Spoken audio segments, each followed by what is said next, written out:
Hello everyone, so welcome to step 3, which is to moisturize. Now, well, hydrate, let me say that, because you can get moisture from multiple different ways. You don't have to get it just through a moisturizer. Now, a few things to mention. Water is good. You need water in your skin. Water is what our bodies are made up of, right? Water is what the earth is made up of. But water in itself is, I personally think, it's a little bit unstable. Not because it has tendencies to react differently with certain people, but it's not as hydrating as most people would think. It's kind of a little bit misleading when you think about it. Because water has a tendency as an element that has a covalent bond, it tends to stick to itself, which is why you pour water in a glass and, you know, it forms in droplets. At least I think that's how that works. But water, when it attracts to, or when it sticks to other water molecules, if that water were to dry out, it will take the water that it's bonded with it. So you put water on your face, like you spray Evian all over your face or whatever, and then that water evaporates because it doesn't have a way to get absorbed into the skin. It doesn't have any humectants or any kind of absorbent properties. It's just going to evaporate off, and you're going to end up with skin that's less hydrated than it was before you sprayed water on it. So that's the exact reason why you need something that has water content, but that also has a delivery, a vehicle, if you will.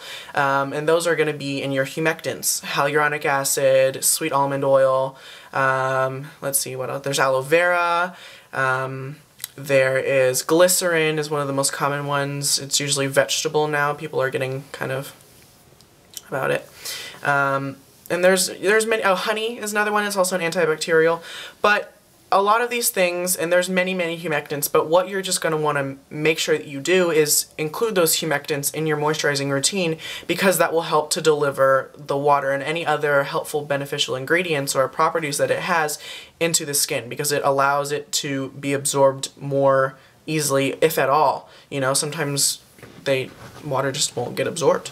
So there's a few different types of ways to get moisture. The first type is obviously using just a plain old cream or lotion moisturizer. I have one here. The one that I'm using lately is the Beautiful Skin from No. 7 Day Cream that has SPF 15. SPF is not necessary in moisturizers. You need a separate SPF for sure, but you don't necessarily need it in your regular moisturizer. Kate Somerville Goat Milk Cream, which I really like, has lactic acid, which is also a humectant as well as a gentle AHA, so you're going to get some exfoliation in there as well. There's this, the Boots Expert Sensitive Hydrating Moisturizer. Dr. Nicholas Perricone, Super by Dr. Nicholas Perricone, Omega Moisture, Kaya, Omega 3, Chia, Kaya, Chia.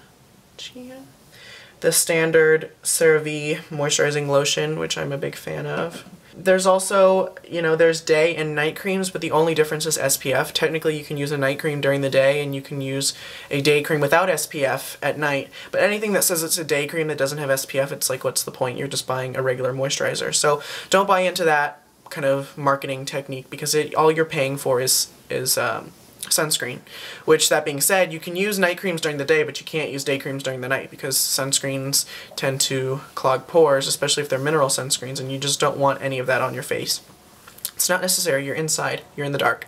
With that being said, sunscreen and moisturizers is not essential. It's not necessary. You do need a separate SPF, which I'll mention in a separate video.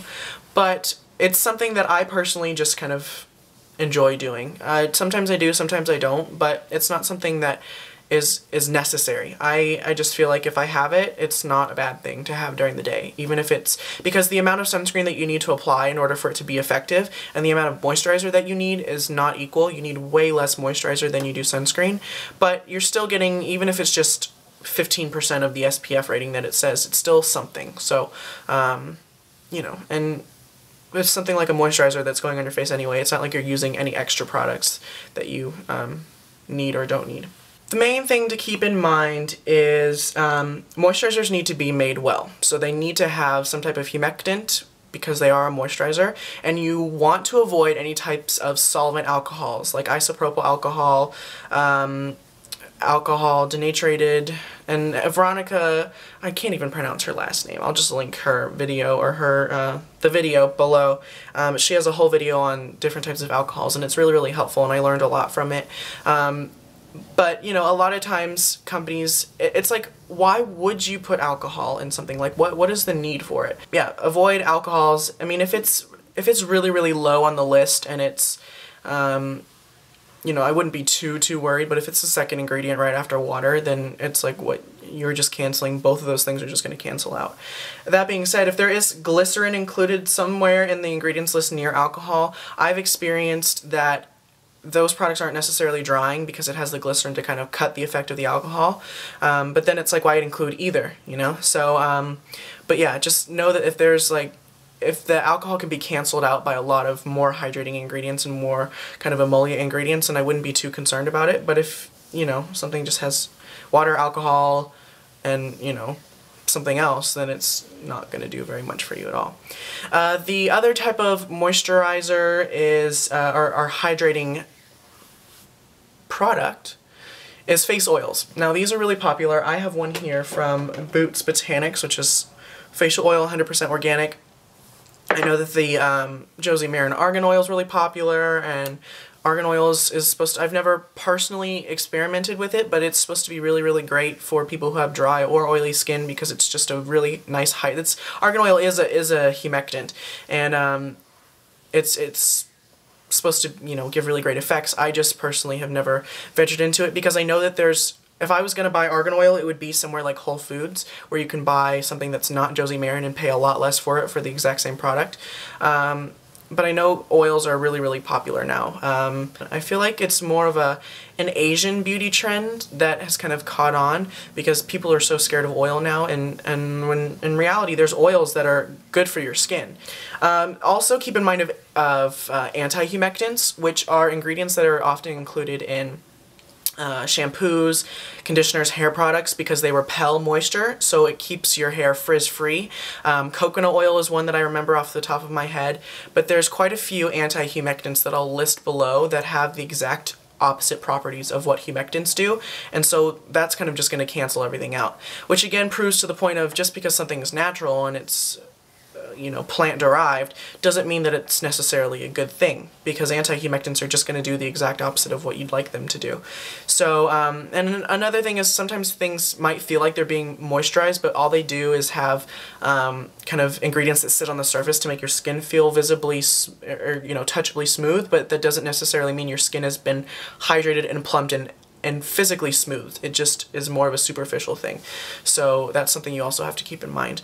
But moisturizers, you know, it's kind of one of the, I think, the more boring thing because, you know, yes, moisturizers can have really beneficial serum-like ingredients in them, but their main purpose is to hydrate the skin. It's not to treat the skin. So, you know, at least in my opinion, I feel like spending a lot of money on a really, really expensive moisturizer, you know, like a La Mer probably works wonders, but I personally just haven't gone for it. Not because I don't want to, but just because it's a little bit too pricey for what I'd be wanting to pay for a cream. And, you know, there are plenty of creams out there that will do wonderful things that cost way less, that just don't have the marketing brand hype behind them. So that's also something to keep in mind. But yeah, the next video, and I'm just gonna go ahead and tell you, that's treatment and protection. That's where you're going to want to get your beneficial hydrating, or not hydrating, your beneficial treatment ingredients like your serums, your acne treatments, your sunscreens, all of those things that are going to treat the problems you have and prevent new ones. Moisturizer is really just there to bring water back into the skin, to smooth the skin and offer a few nourishing benefits. But I personally don't think that moisturizers can have as much of a strong effect as serums can. I might be wrong, but that's just what I have noticed in my like research and experience and stuff. So yeah, I will list the humectants below and the anti-humectants so you know things to look out for and things to avoid. Yeah, I hope you guys found this helpful, and next video is gonna be here, which I already told you what it was, so oops.